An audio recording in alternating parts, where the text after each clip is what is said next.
सभी से राधे राधे। सुनाने जा रहे हैं आप सबको शान माता का गीत।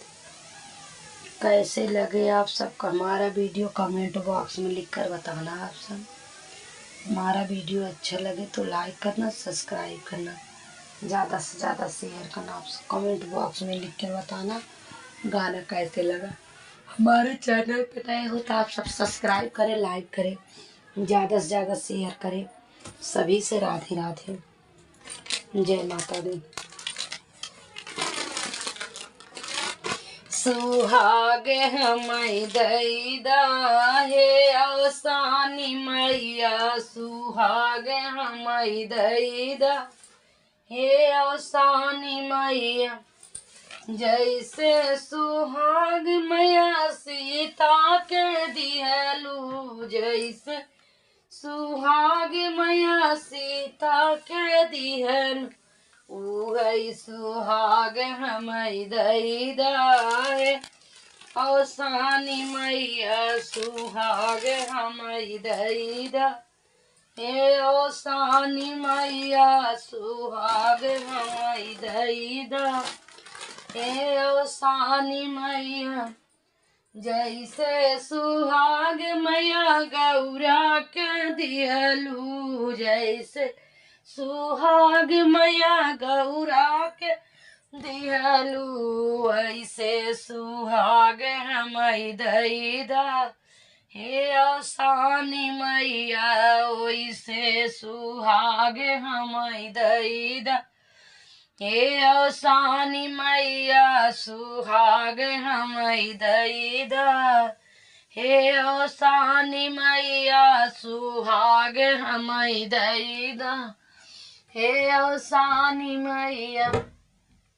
जैसे सुहाग मैया राधा के दिहलू, जैसे सुहाग मैया राधा के दिहलू, ऐसे सुहाग हमई दैदा हे अवसानी मैया, ऐसे सुहाग हमई दैदा हे अवसानी मैया, सुहाग हमई दैदा हे अवसानी मैया, सुहाग हमई दैदा हे अवसानी मैया।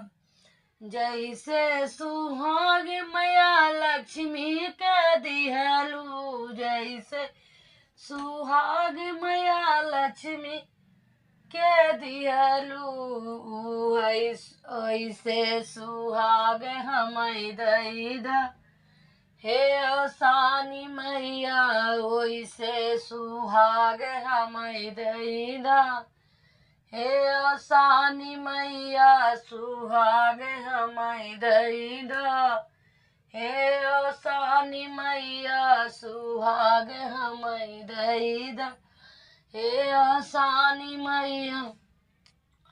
मांगे में देहू मैया ललका सिंदूरवा, मांगे में देहू ललका सिंदूरवा, उहौआ मरे तू कैदा हे अवसानी मैया, उहौआ मरे तू कैदा हे अवसानी मैया, सुहाग हमई दैदा हे अवसानी मैया, सुहाग हमई दैदा हे अवसानी मैया।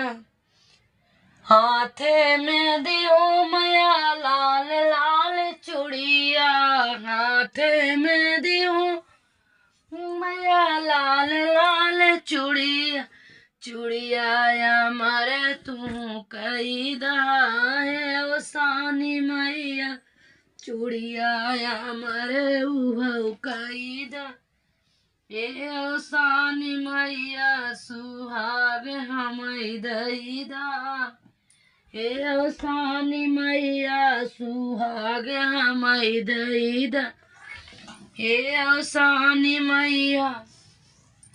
पैरों में दिहू मैया लाली लाली महावरे, पैरों में मैया लाली लाली महावर महावर अमर तू कैदा ये ओ सानी मैया महावरिया मरे तू कैदा है ओ सानी मैया सुहाग हमई दैदा ये ओ सानी मैया सुहाग हमई दैदा है ओ सानी मैया नैहर में दियो मैया भैया भतीजा नैहर में दियो मैया भैया भतीजा सब काया मरे तू कैदा ये सानी मैया मरे तू कैदा ये सानी मैया सुहाग हमई दैदा ये सानी मैया सुहाग हमई दैदा ये सानी मैया सुहाग हमई दैदा ये सानी मैया